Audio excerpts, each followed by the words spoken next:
आज मी उपमुख्यमंत्री म्हणून नाही तर एक महिला, बहीण आणि सर्वांची वहिनी म्हणून इथं उभी आहे. आजचा दिवस महिलांसाठी नाविन्यपूर्ण आहे. माझ्या सामाजिक जीवनाची सुरुवात महिलांसाठी काम करण्यापासून झाली. महिला स्वतःच्या पायावर उभ्या राहाव्यात यासाठी हे ॲप निश्चितच फायदेशीर ठरणार आहे. दादांनी मुख्यमंत्री लाडकी बहीण योजनेच्या माध्यमातून महिलांना ताकद दिली.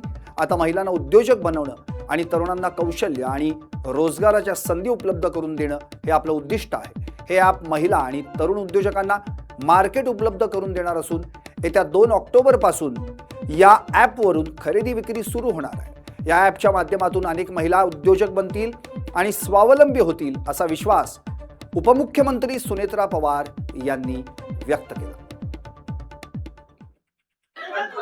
जवळजवळ 60 लाख असे बचत गट आहेत आणि बचत गटांची मुख्य समस्या असते की जे ते काय तयार करतात त्यांच्या ऐपतीप्रमाणे तर त्यांना विक्रीसाठी त्यांना खूप त्रास असतो, खूप प्रश्न असतात, अडचणी येतात आणि त्यांची विक्री सहज करता यावी त्यांना म्हणून हे दादाच उद्योगिनी असं आपण काढलेलं आहे. त्याच्यावरती महिलांना आपलं उत्पादन डाउनलोड करता येईल आणि जे कोणी विक्रेते असतील त्यांना ऑनलाईन विक्री करण्याची त्याच्यामध्ये सोय असणार आहे, जेणेकरून महिलांचे जे काही प्रॉडक्ट असतील, जे काही उद्योग असतील, लहान असतील मोठे असतील, ते अनेक लोकांना कळतील आणि त्यांच्या विक्री वाढण्यास मदत होईल.